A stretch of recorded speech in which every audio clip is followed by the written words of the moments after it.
আপনার রেগুলার একটা মানুষের সাথে কথা হচ্ছে, সবকিছু একদম স্বাভাবিক। হঠাৎ করেই একদিন মানুষটা গায়েব হয়ে গেল। নো মেসেজ, নো কলস, নাথিং। একদম vanish, just like a host. আপনার সাথে কি কখনো এমন হয়েছে? এই ধরনের আচরণকে বলা হয় ঘোস্টিং। একটা স্টাডিতে দেখা যায় প্রায় 66% মানুষ জীবনে অন্তত একবার হলেও ঘোস্টেড হয়েছে। মানে প্রতি 3 জনের মধ্যে 2 জনই কখনো না কখনো এই ধরনের অভিজ্ঞতার মধ্যে দিয়ে গিয়েছে। আপনার কি মনে হয়, কেন মানুষ ঘোস্ট করে? কেন কিছু মানুষ হঠাৎ করেই গায়েব হয়ে যায়? As a psychologist, let me explain this to you. বর্তমান ডিজিটাল যুগে কানেকশন তৈরি করা যতটা সহজ, তার চেয়েও বেশি সহজ ডিসকানেক্টেড হয়ে যাওয়া। কারণ আগে মানুষের সোশ্যাল সার্কেল ছিল ছোট, আর সেই ছোট্ট সার্কেলের সম্পর্কগুলোর যত্ন নেওয়াটাও ছিল সহজ। আর বর্তমানে এত এত কানেকশন, এত মানুষের ভিড়ে সম্পর্কগুলোর যত্ন নেওয়া অনেক বেশি কঠিন হয়ে পড়েছে।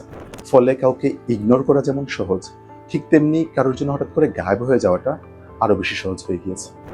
কোনো মেসেজ সিন না করা, রিপ্লাই না দেওয়া, সিম্পলি সাইলেন্ট মোডে চলে যাওয়া।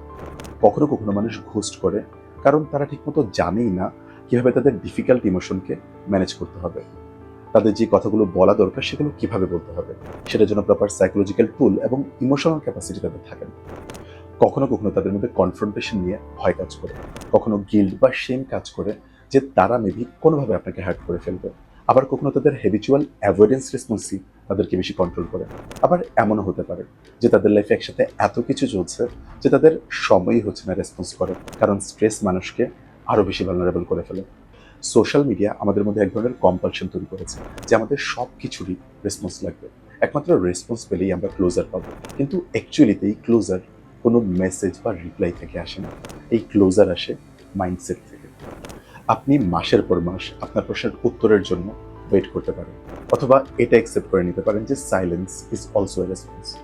ঘোস্টিং অ্যাকচুয়ালি আপনি কেমন সেটাকে ডিফাইন করেন, বরং যে ঘোস্ট করেছে সে ইমোশনালি কেমন এবং সে তার লাইফে কোথায় আছে সেটাকে বেশি ডিফাইন করে। তাই এক্সপ্লেনেশনের পিছনে না ছুটে ডিগনিটির সাথে মুভ অন করাটাই আপনাকে বেশি ক্লিয়ারিটি দিবে। আশা করি ভিডিওটা আপনার কাজে লাগবে। আপনার যদি মনে হয় এই কথাগুলো কারো শোনা দরকার, তার সাথে ভিডিওটি শেয়ার করতে পারেন। Take care.